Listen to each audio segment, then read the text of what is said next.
दोस्तों नमस्कार, welcome to my channel law one should no.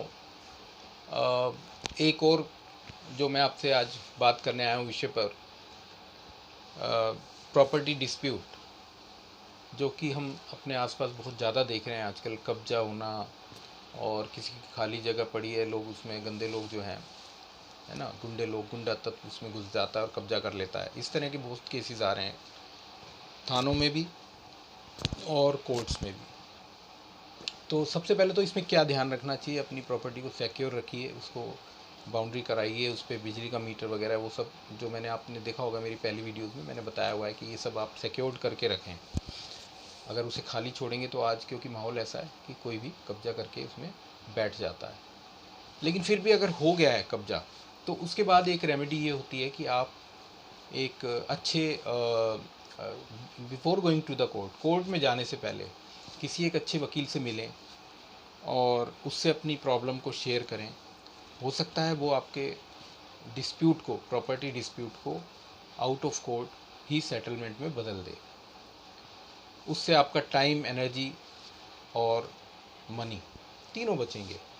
तो उसका तरीका ये है कि आप अपने किसी अच्छे समझदार वकील से उससे इस बारे में डिस्कस कीजिए और उनको कोई बात छुपाइए मत, सारा बताइए उनके कि इस तरह से मेरे पास पेपर्स हैं, जीपीए है, सेल डीड है, एग्रीकल्चर लैंड है, कौन सा है ना, किस तरह की प्रॉपर्टी है, उसके पेपर्स, उसकी फ़ोटोकॉपी आप उनको शो कीजिए और उनसे कहिए कि इसको आप कब्जा हटवाइए या इसका किसी ने हमें इसी तरह के डुप्लीकेट बना के और वो हमारे प्रॉपर्टी पे कब्जा कर रहा है। इस तरह की जो भी आपकी प्रॉब्लम वो आप उनसे बताइए।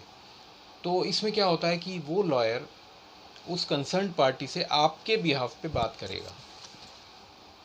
तो बातों में यही होता है कि पहले उनको समझाया जाता है, भाई आप ऐसे जो है आपके पास पेपर्स नकली हैं, जो भी है आप नहीं कर सकते और ये गलत है। और उसके साथ साथ कंप्लेंट भी लगाई जाती है थाने में और एक नोटिस डाला जाता है, उसमें अगली पार्टी को रोका जाता है कि भाई आप 15 दिन में या महीने भर में आप यहाँ से खाली कर दो। लेकिन जनरली ऐसे लोग जो हैं वो खाली नहीं करते हैं। अब वहीं दिक्कत शुरू होती है। तो जब एक बार कब्जा हो गया और आपकी गलती भी इतनी रही कि हाँ आपने उसको सिक्योर नहीं किया, ख़ासतौर से जो जीपीए वाली प्रॉपर्टी होती हैं उन पर डर ज़्यादा होता है, क्योंकि कई जीपीएस बना लेते हैं लोग, उसकी एक ही प्रॉपर्टी को कईयों को बेच देते हैं। अब सभी कहते हैं मेरी है, मेरी है, मेरी है। तो वहाँ दिक्कत शुरू होती है। तो हालांकि कोर्ट कचहरी कर सकते हैं, लेकिन उसमें टाइम बहुत वेस्ट होता है। अगर आप इसको अच्छे से समझदारी से लेके चलेंगे तो आपका कुछ अमाउंट नुकसान करके आप इसको अपना कुछ बेनिफिट ले सकते हैं। देखिए, कुछ तो नुकसान होगा ही, गलती की सज़ा भुगतनी पड़ती है।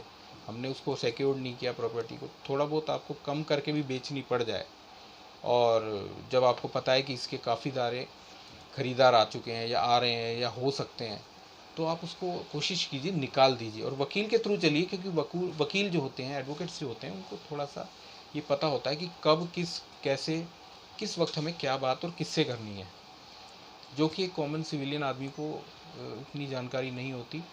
तो वो आपके बिहाफ पे भी अपोजिट पार्टी से बात कर सकता है इस बारे में और आपके लिए थोड़ा इजी हो सकता है।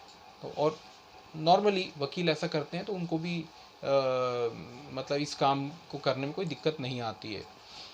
तो आप जब भी इस तरह का कोई डिस्प्यूट आप देखें या कुछ करें और देखें कि भाई ऐसा हो रहा है, तो ज़रूर आप वकील से संपर्क कीजिए और बिना कोर्ट जाए, क्योंकि कोर्ट्स में आप जानते हैं सिविल मैटर्स में आजकल अगर सब कुछ ठीक है तो 1.5-2 साल से लेके 15-20 साल और इवन उससे भी ज़्यादा टाइम खर्च हो जाता है और समाधान नहीं मिल पाता है और आपकी प्रॉपर्टी कोई और एंजॉय करता रहता है स्टे लगा के या किसी भी रूप में। तो फुल बेनिफिट आपको अपनी प्रॉपर्टी का नहीं मिलता है। तो समझदारी इसी में ही है कि अपनी प्रॉपर्टी को या तो सिक्योर करके रखिए, उसको ठीक से उसकी बाउंड्री कीजिए, सब कुछ कीजिए, और या फिर उसको आउट ऑफ कोर्ट सेटलमेंट कराने की कोशिश कीजिए। चाहे कुछ कम पैसे मिल जाए लेकिन करा लीजिए, उससे आपका टाइम, एनर्जी और कई तरह की मुसीबतों से आप छुटकारा पा लेंगे। So okay friends, thank you, take care, good bye.